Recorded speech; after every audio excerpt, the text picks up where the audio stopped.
ಆತ್ಮೀಯರೇ, ಕಲರ್ಸ್ ಕನ್ನಡ ವಾಹಿನಿಯಲ್ಲಿ ಪ್ರಸಾರವಾಗುತ್ತಿರುವ ಬಿಗ್ ಬಾಸ್ ಸೀಸನ್ 11ರ ಸ್ಪರ್ಧಿ ತ್ರಿವಿಕ್ರಮ್ ಪದವಿ ಮುಗಿದ ನಂತರ ನಿರೂಪಕನಾಗಬೇಕು, ಕಲಾವಿದನಾಗಬೇಕೆಂಬ ಆಸೆಯ ಕಂಗಳಲ್ಲಿ ಬಂದು ನಿಂತದ್ದು ನಮ್ಮ ರಿಯಲ್ ಟಿವಿ ವಾಹಿನಿಯ ಬಳಗದ ಜೊತೆ.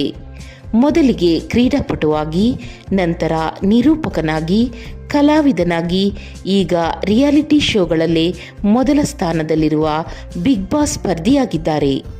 ಆದರೆ ನಡೆದು ಬಂದ ದಾರಿ ಮತ್ತು ಹತ್ತಿದ ಏಣಿಯನ್ನೇ ಒದೆಯುವ ಇಂತಹ ಕಾಲದಲ್ಲಿ ಕರುನಾಡ ಚಕ್ರವರ್ತಿ ಕಿಚ್ಚ ಸುದೀಪ್ ಎದುರು ತಾನು ನಡೆದು ಬಂದ ದಾರಿ, ಹಾಗೆಯೇ ರಿಯಲ್ ಟಿವಿ ಬಗ್ಗೆ ಮತ್ತು ತನ್ನ ನಿರೂಪಣೆಗೆ ಗುರುಗಳಾದ ಸುರೇಶ್ ಸರ್ ಬಗ್ಗೆ ಹೆಮ್ಮೆಯ ಮಾತನಾಡಿದ್ದು ನಮ್ಮ ರಿಯಲ್ ಟಿವಿ ಬಳಗಕ್ಕೆ ಹೆಮ್ಮೆ ಎನಿಸಿದೆ. ಇಂತಹ ಅದ್ಭುತ ಪ್ರತಿಭೆ ತ್ರಿವಿಕ್ರಮ್ಗೆ ಪ್ರೀತಿಯ ವೀಕ್ಷಕರೆಲ್ಲರೂ ವೋಟ್ ನೀಡಿ ತ್ರಿವಿಕ್ರಮ್ ಬಿಗ್ ಬಾಸ್ ವಿನ್ನರ್ ಆಗಲು ಸಹಕರಿಸಬೇಕು. ಹಾಗೆಯೇ ಮುಂದಿನ ಅವರ ಕಲಾಲೋಕದ ಬದುಕು ತ್ರಿವಿಕ್ರಮನಂತೆ ರಾರಾಜಿಸಲಿ ಎಂದು ನಾವು ನೀವೆಲ್ಲರೂ ಹಾರೈಸೋಣ. ವಿಕ್ರಮ್ ಅವರೇ, ಅಣ್ಣ ಇದೊಂದು ಡಿಗ್ರಿ ಆದಮೇಲೆ ಒಂದು ಆ್ಯಂಕರಿಂಗ್ ಮಾಡಬೇಕು ಅನ್ನೋ ಒಂದು ಆಸೆಯಿಂದ ಒಂದು ರಿಯಲ್ ಟಿವಿ ಅಂತ ಒಂದು ಕೇಬಲ್ ಚಾನಲ್ ವರ್ಕ್ ಮಾಡಿದ್ದೆ ಅಣ್ಣ ನಾನು. ಅದೊಂದು 6 months 1 year 1.5 year ವರ್ಕ್ ಮಾಡಿದ್ದೆ. ಅಲ್ಲಿ ಎಕ್ಸ್ಪೀರಿಯನ್ಸ್ ಎಲ್ಲ ಇಲ್ಲಿಗೆ ಕ್ಲೀನಾಗಿ ಯೂಸ್ ಆಯಿತು ಅಂತ ಅನ್ಕೊಂತೀನಿ.